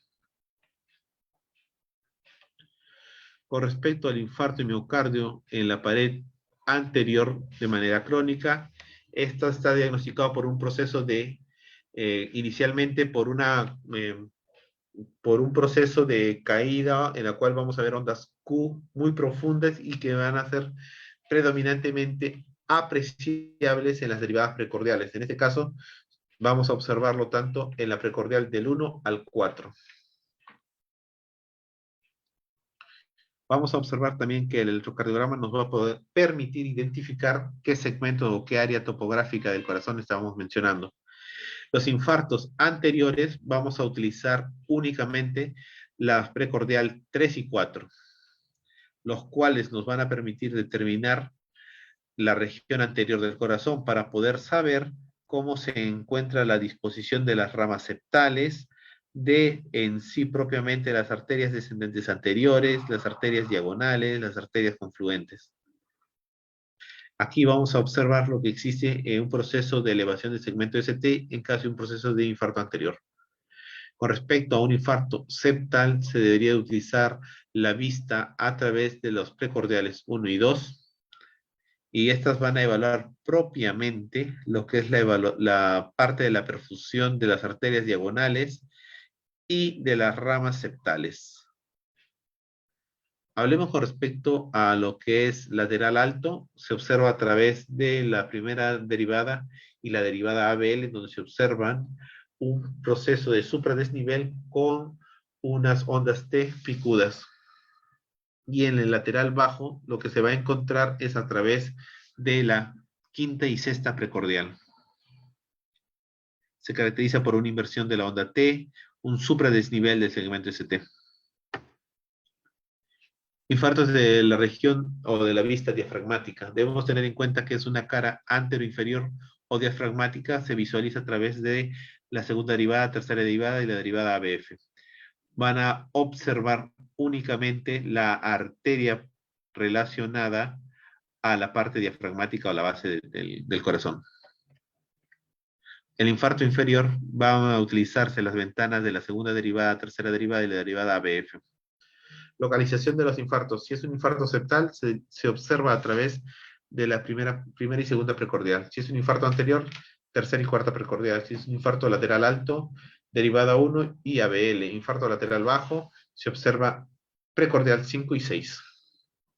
Arritmias cardíacas, es todo aquel tipo de ritmo cardíaco diferente del ritmo sinusal normal. Debemos tener en cuenta que son síntomas tipo palpitaciones, mareos, desmayo, dolor torácico, dificultad para respirar y tipos de arritmias, en las cuales vamos a encontrar condiciones de taquiarritmias y bradiarritmias. Taquiarritmias cuando son por encima de los 100 latidos por minuto y bradiarritmias cuando son por debajo de los 60. De acuerdo con su origen se dividen en supraventriculares y ventriculares. Hablemos con respecto a taquicardias supraventriculares. Vamos a encontrar que son de ritmo sinusal, las ondas P son morfológicamente normales, son positivas en 2, 3 y ABF y negativas en ABR. Su frecuencia cardíaca, debemos tener en cuenta que es de 60 a 100 latidos con regularidad. Todo complejo QRS debe estar precedido de una onda P. Con respecto a la frecuencia cardíaca superior a 100 latidos por minuto, que hemos mencionado que puede ser una taquicardia, puede dividirse en que sea con un complejo QRS estrecho o ancho, y esto va a depender de sus dimensiones. Con respecto al punto de corte va a ser de 0.12 segundos. Si es menor a 0.12 segundos y es regular, estaríamos frente al escenario de una taquicardia sinusal, una taquicardia auricular monofocal, un proceso de flúter auricular, un proceso de taquicardia por reentrada intranodal, taquicardia asociada a vías accesorias. En caso que fuera un proceso irregular, sería una taquicardia auricular multifocal, fibrilación auricular. Si estamos hablando frente a un escenario de un complejo QRS ancho, en la cual es mayor a 0.12 segundos, y es regular, taquicardia ventricular, taquicardia supraventricular conducida a través de una vía accesoria antidrómica. Taquicardias supraventriculares conducidas con aberrancias, y si es irregular, torsade de point, fibrilación ventricular, fibrilación auricular conducida con aberrancia y fibrilación auricular preexcitatoria. Aquí tenemos lo que es la taquicardia sinusal, que puede ser proveniente del ejercicio, la fiebre, que tiene un patrón o un ritmo sinusal. Ya sabemos que las ondas P van a ser positivas en 2 y negativas en ABR, va a ser una onda P. Con respecto a las extrasístoles P morfológicas, van a ser diferentes que las ondas P sinusales. Van a haber intervalos PR diferentes al basal. Complejos QRS estrechos, si estamos hablando de estrechos, que es menor a 0.12, y van a haber pausas no compensativas o compensadoras. Aquí vamos a encontrar que son las pausas no compensatorias con lo que estaban a su vez de latidos auriculares prematuros. Las ondas P no van a tener la misma morfología. Tenemos acá un ritmo sinusal, observes el último latido, que se trata de una extrasístole auricular. Y como podemos observar, la onda P no es igual a las otras que sí son de un ritmo sinusal. Las taquicardias auriculares se caracterizan porque el electrocardiograma se identifica ondas P que no son morfológicamente iguales a las sinusales, pero todas exactamente iguales entre sí. El foco ectópico es siempre el mismo, por lo que la onda PR será constante. Así que la onda P va a ser negativa en las derivadas en la cara inferior, 2, 3 y ABF. Indicará un proceso de localización auricular baja del foco ectópico, mientras que las ondas P positivas van a verse en ABR. No hará pensar de un foco a nivel auricular izquierdo. El foco ectópico se localiza próximamente al nodo sinusal. La morfología y la polaridad de la onda P puede ser indistinguible con respecto a la onda P normal. Aquí debería ser positivo, pero encontramos que se encuentran ondas P negativas, al igual que en lo que es ABF.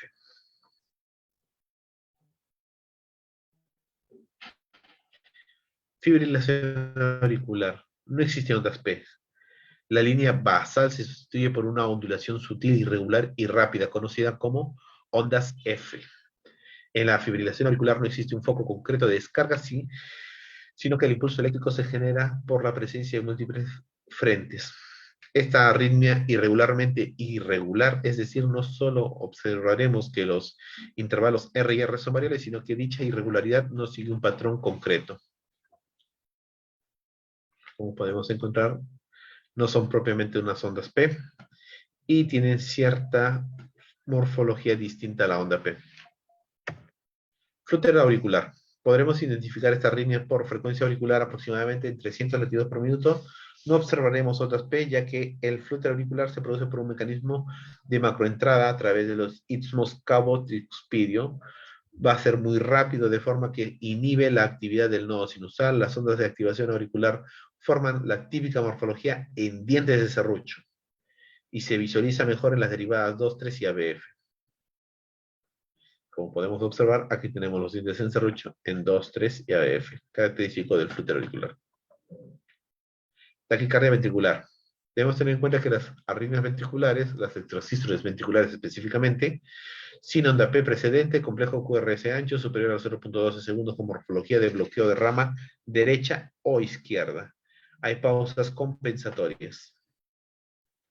Aquí tenemos el latido extrasistólico de origen ventricular en un paciente con frecuencia de palpitaciones. Ejemplos de extrasístole ventricular aisladas en parejas, taquicardia, bigeminismos y trigeminismos. El aislado, en el cual únicamente se observa un latido extraventricular o extrasistólico.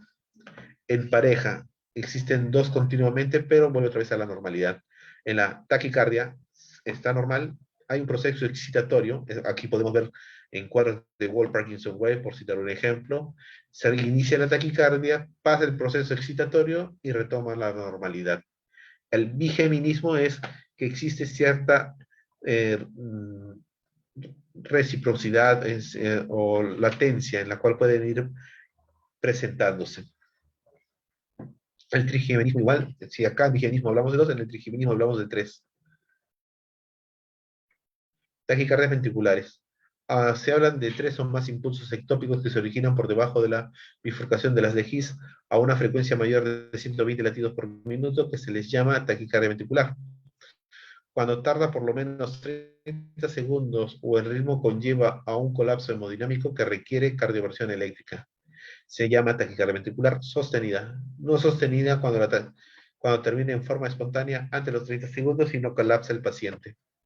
Las características.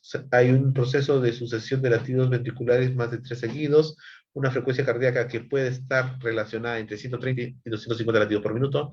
La onda P no visible habitualmente, pero sí se ve y puede estar asociada a los complejos QRS. Los complejos QRS son anchos, mediados, con duración por encima de los 0.14 segundos. En la mayoría de los casos, aunque existen algunos que pueden tener complejos QRS casi normales. La onda ST y la onda T con dirección opuesta al complejo QRS o a la onda predominante. Visualmente puede existir la llamada concordancia, complejos muy parecidos, independientes de la derivación que mire. Aquí tenemos la taquicardia monomórfica, que tiene una sola morfología. Si es complejo QRS ancho, solamente va a verse complejo QRS anchos. Y en la polimórfica, vamos a observar que va a variar. Van a haber complejos QRS anchos, complejos QRS angostos. Esto es característico del dorsal de point. Los ritmos idioventriculares acelerados, vamos a ver taquicardias ventriculares morfológicas lentas, con una frecuencia cardíaca entre 60 y 100 latidos por minuto. Observaremos complejos QRS anchos, y dado que la frecuencia es menor que en la taquicardia ventricular convencional, es más frecuente que podamos observar disociaciones auriculoventriculares. Aquí tenemos lo que hemos mencionado. Fibrilación ventricular.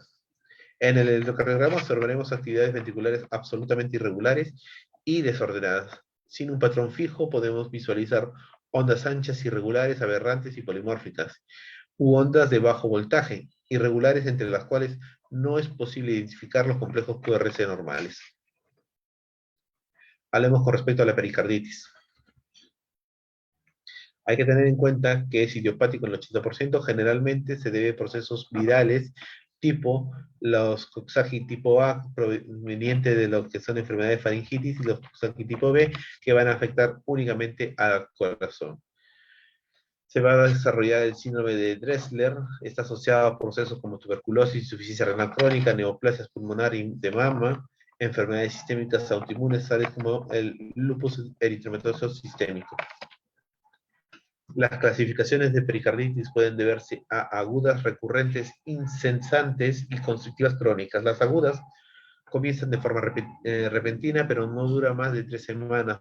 Puede producirse episodios futuros. Es posible que resulte difícil diferenciar entre pericarditis aguda y el dolor causado por un ataque cardíaco. La pericarditis recurrente ocurre alrededor de 4 a 6 semanas después del episodio. La pericarditis incesante dura alrededor de 4 a 6 semanas, pero en menos de 3 meses. La pericarditis constrictiva suele desarrollarse lentamente, pero más de 3 meses. Clínica: dolor pleurítico irradiado a hombro y cuello, dolor que disminuye al inclinarse hacia adelante y en la inspiración. Se encuentra acompañado de procesos febriles o de febrícula. Cambios electrocardiográficos en la pericarditis. Se va a observar elevaciones cóncavas a nivel del segmento ST en casi todas las derivaciones. Específicamente van a haber excepciones en la primera precordial y en la derivada ABR. También puede aparecer descenso del segmento PR generalizado, y estos signos electrocardiográficos, aunque es menos sensible, es más específico en pericarditis aguda. También se va a observar que se caracteriza por la normalización de las alteraciones del segmento ST y aplanamiento generalizado de la onda T.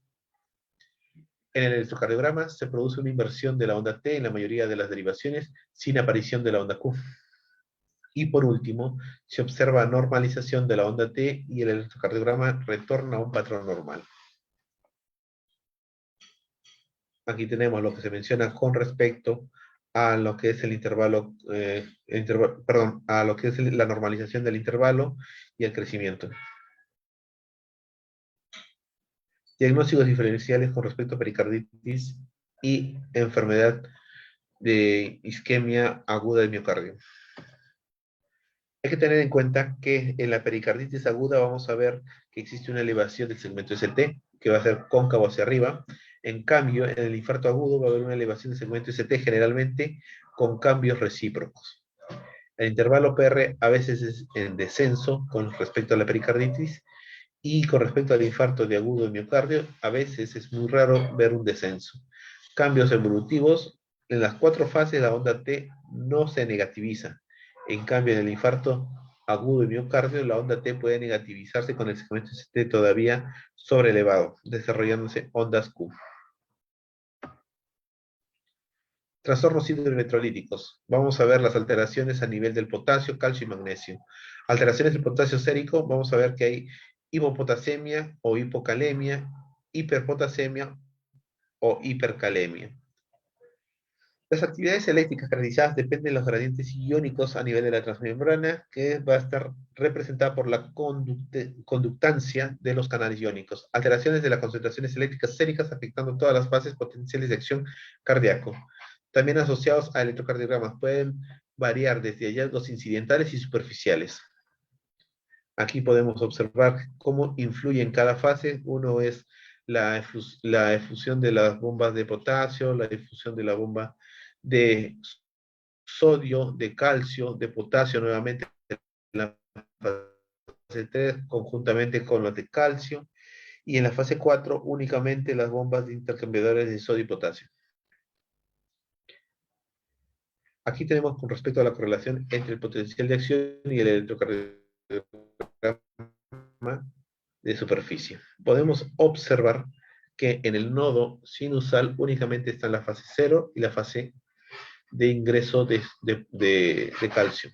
En cambio, en lo que va a estar relacionada a la interauricular, la fase 0, la fase 1, se empieza a presentar la fase 2, donde va a haber canales de potasio dependientes de voltaje para poder ingresar posteriormente los iones de calcio. Hay que tener en cuenta que el gradiente transmembrana de potasio en el miocardiocito es un factor más importante para mantener el potencial de membrana en reposo, en cerca a menos 90 milivoltios, incluyendo alteraciones pequeñas a nivel del potasio extracelular, que puede llevar a efectos profundos en la función electrofísica del miocardio. Sin embargo, el electrocardiograma tiene baja sensibilidad y especificidad para detectar alteraciones a nivel sérico de los electrolíticos. Si hubiera un cuadro de hipopotasemia o hipocalemia, lo que se va a observar es ondas P más chatas, complejo QRS más angostos. Principales cationes intercelular, que es el potasio, su ingesta promedio en el ser humano va a estar determinada de 80 a 100 miliequivalentes por día. El mecanismo homeostático para mantener en plasma va a ser alrededor de 3.5 a 5 miliequivalentes por litro. La ingesta diaria es del 90% excretado por la orina y el 10% por las heces. Concentración sérica normal es menor a 3.5 mil equivalentes por litro. Gravedad se considera hipopotasemia leve de 3.5 a 3 mil equivalentes por litro, hipopotasemia moderada de 2.5 a 3 mil equivalentes por litro, e hipopotasemia grave de 2.5 a menos. Se presenta como un cuadro asintomático cuando es leve, síntomas leves cuando es moderada, y calambres musculares, debilidad ascendente, trastornos como arritmias graves, insuficiencia cardíaca y rhabdomyoleisis cuando es hipopotasemia grave. Ya hemos hablado con respecto al potasio. Hablemos con respecto a lo que hay alteraciones de potasio, alterando principalmente la fase 3, que va a estar relacionada al proceso de repolarización del potencial de acción ventricular. La hipopotasemia enlentece la fase 3, disminuyendo su pendiente. Se traduce en el electrocardiograma como una onda T aplanada y prolongada, con una onda PU predominante. Las alteraciones de potasio que aceleran principalmente la fase 3, como la fase de repolarización de potencial de acción, como se mencionó, la hipopotasemia enlentece propiamente la fase 3, disminuyendo su pendiente, aparición de la onda T plana y la prolongación de la onda U, como mencioné, alteraciones del electrocardiograma, disminución de la amplitud de la onda T, va a haber una onda U predominante, relación con respecto a la amplitud onda U, onda T mayor a 1, intervalo QT prolongado, depresión del segmento ST, inversión de la onda T, prolongación del intervalo PR, incremento de la amplitud de la onda P. Va a haber procesos de fibrilación auricular, extrasístole ventricular o auricular, taquicardia ventricular, torsade point, fibrilación ventricular y asistolia. Con respecto a la onda T plana con onda U predominante, la causa de la onda U no está bien esclarecida. Las teorías propuestas son un proceso de relajación mecánica, la repolarización retrasada y la repolarización regional prolongada. Debemos tener en cuenta que la prolongación del intervalo QT y la depresión del segmento ST, los diagnósticos diferenciales con lesiones subendocárdicas, mecanismos no conocidos de manera precisa. La conducción va a ser disminuida a través del miocardio, la excitabilidad reducida con hiperpolarización de la membrana, despolarización no uniforme del miocardio.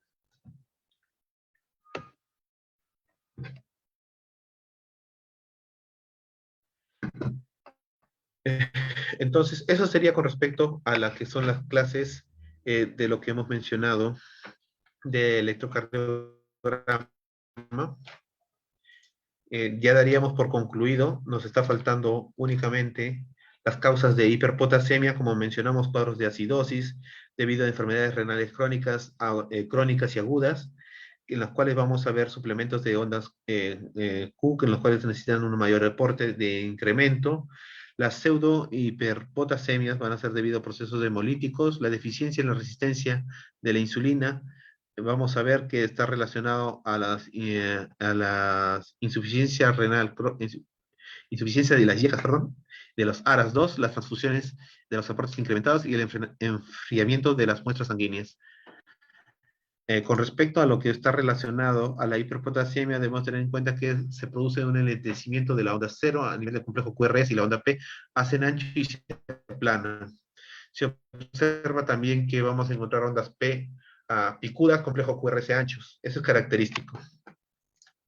Hay que tener en cuenta que las alteraciones del electrocardiograma de las hiperpotasemias van a ser que en los leves el electrocardiograma es normal, en la hiperpotasemia moderada hay bloqueos auriculoventriculares, las ondas P son planas y anchas, complejo QRS anchos. En la hiperpotasemia grave se van a observar mayores ensanchamientos de los complejos QRS, elevación del segmento ICT, ausencia de la onda P. Taquicardias ventriculares, ritmos ventriculares, fibrilación ventricular y asistolia. Aquí tenemos, con respecto a lo que se menciona, una hiperpotasemia leve, no hay tantos cambios. En la moderada se empieza a ver ondas P picudas y en las que son las graves, ondas P picudas con complejo QRS anchos. Y bueno, estos ya serán con respecto a los gráficos para poder visualizar lo que es la hiperpotasemia. Bueno, chicos, estaríamos dando un tanto porque ya nos hemos excedido en el horario para poder pasar con el siguiente grupo. Les agradezco su participación. Estas clases van a ser suministradas hacia su persona a través del Drive que se va a empezar a publicar en cada uno de los WhatsApp de todos los que están inscritos a partir de la medianoche del día de hoy. Por favor, revisen los Drive para que puedan observar las nuevas PPTs que se están colocando y a su vez también las evaluaciones que se van a ir posteando. Con respecto a este segmento de electrocardiograma, va a tener una evaluación que iniciará el día de mañana a partir de las 8 de la noche y tendrá una duración para que ustedes puedan ejecutarlo de 24 horas. Sin más